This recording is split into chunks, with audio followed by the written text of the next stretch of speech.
The Gospel of Gold by G.S. Lewis. Gold could hear the fearsome roars of the Gyarados even from his place off in the distance, and now that he was grounded, they looked bigger than ever. Their mouths gaped wide with jagged teeth, their sinuous blue bodies thrashed, and their screams shook the very air. He had never seen a Gyarados in person, but being this close to a horde of them now, he recalled how some people in Ecruteak had referred to them as deities of destruction. They might not be actual gods, but he now appreciated the name. This lake had enough pent-up rage swimming within it to level the whole mountain range. Yet Spirit was directly overhead of them now. They raised their massive heads and bellowed ferociously, snapping and splashing. "Peace!" rebuked Spirit, in a musical note like birdsong, yet with authority that rolled like thunder. "Be still!" Immediately, all roaring ceased. The surface sea monsters gazed up at the Phoenix, as if really seeing her for the first time, silent and deferent. One by one, they bowed their heads to her and slipped quietly beneath the surface of the lake. The trend continued to the very last Gyarados, and Gold did a double take as he noticed a glimmer on its body. Is that Gyarados red? Maybe it's a trick of the light. Spirit is shining down on them. Extraordinary. Gold jumped and glanced beside him, where the sudden new voice had come from. He had not seen any other humans around to witness this. Standing by him in the tall grass was a man in his late 20s, perhaps early 30s, wearing a red and black cape. His hair was spiked and fiery, albeit a lighter shade than Kammen's, and his face was thin and sharp, all the way to his pointy chin. The man's expression, however, was softer than his severe face seemed capable of producing. If Gold hadn't recognized him on sight, the man still would have made the same impression on him, the stature of a warrior king. "Your Lance!" he gasped, looking at the champion with wide eyes. "My friend said you disappeared, but this is where you were." "Not exactly. This is where I am now." Lance spoke with a voice that wasn't necessarily deep, but carried a natural tone of command. He looked down upon Gold with intelligent eyes. "Reputation precedes us both, it would seem. I've kept myself apprised of the latest news, and after that entrance, well, I can only conclude that you must be Gold." Lance turned back to the Lake of Rage, and his eyes flashed with surprise. "Ho-oh!" he cried, darting forward and searching furiously with a hand over his brow. "Where did you go?" Too late, Gold looked toward the lake, only to see that Spirit was no longer there. However she did it, the Phoenix was an expert at appearing and disappearing at will. After another minute of fruitless searching, mostly on Lance's part, the champion sighed in resignation and set his attention on Gold again.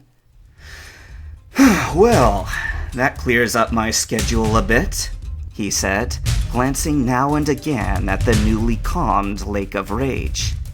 "I was drawn here by reports of some strange radio signal, and I've had to linger ever since to contain the Gyarados in case they went berserk."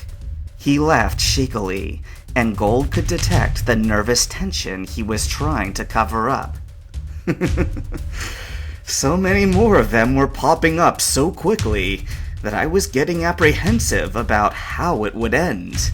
Needless to say, I wasn't expecting this." Gold just stared at him, only slightly self-aware that he was being rude. It really was Lance. Champion Lance, the Dragon Master of both Johto and Kanto. Here was a man who was such a legend in his own right that even seeing the Phoenix didn't seem to throw him off his stride. Gold was certain that Marina would kill to be standing in his shoes right about now. Lance appeared to pick up on Gold's dumbfounded state and crossed his arms, giving him a bemused smile. My, the boy who tamed Ho-oh seems to regard me with such interest. I'm flattered, and just a little creeped out. The statement snapped Gold out of his daze. I'm sorry, he said quickly. I am Gold, as you presume, but I didn't tame her. She just kinda... He shrugged. Chose to hang out with me. Gold looked down, knowing how lame it must have sounded out loud. A movement of red and black colors brought his eyes back up, and he saw that Lance had approached closer and knelt a little to view him eye to eye. His expression was keen. Many people have callings, but few are chosen, intoned the champion. Play it off if you want, but I've heard about what happens when a legendary Pokemon chooses someone, and now I've borne witness to it. Gold looked up at him, and Lance straightened. Tell me, he spoke in his voice of command. Why did Ho-oh bring you here? With some hesitation, Gold spoke. To find the source of the radio signal. Lance met his eyes with a piercing gaze that seemed to scan for detection of any lies. After a moment, he smiled again, and this time it was grim. All right, I trust you. He turned, and his cape fluttered in the wind. Walk with me. Gold stood for a few seconds, then hurried to catch up to the older man, pausing only to snatch his stick off the ground. Lance gave it a momentary curious glance, but kept silent as he continued through the tall grass. Gold waited for him to say more, but the champion remained mute. After half a minute, feeling awkward, he broke the silence. Aren't you concerned that people are going to see you dressed like that? The smile returned to Lance's face, one of subdued confidence.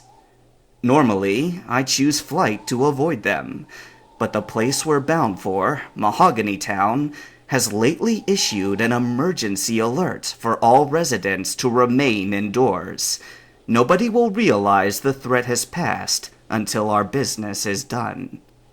Gold tilted his head and asked the obvious question. What business is that? Lance looked down at him with an intrigued smile. A master of many smiles, too, thought Gold. You've been butting heads with the Johto League quite a bit, if I am not mistaken, said the Dragon Master. From what I understand, you feel we have become corrupted. Is that so? Reputation really does precede, thought Gold again. He nodded his confirmation. I say we, the League, though I am no longer a welcome member, Lance continued, his sharp eyes glaring into the distance. I refused to indulge in what was to come, so I was, shall we say, impeached as the champion. For a second, Gold could have sworn that he felt a subtle wave of energy pulsate from Lance's direction. So this business of mine, of ours, will involve a little uncorrupting of the Johto Pokemon League as it now is, said Lance, glancing at a Pokeball in his hand. His cape billowed in the wind. Gold again waited for more, but Lance did not elaborate. He was being vague, using passive language and leaving details out, for reasons Gold could not guess. For his own part, Gold wondered where a 13-year-old boy with no Pokemon fit into any of this. You are very mysterious, he said, fishing for answers. I'm not sure how you think I can help you with only that much to go on. How do you think I feel? Lance returned, looking at him seriously. I have told you more in those last few sentences than I have dared to tell my closest associates.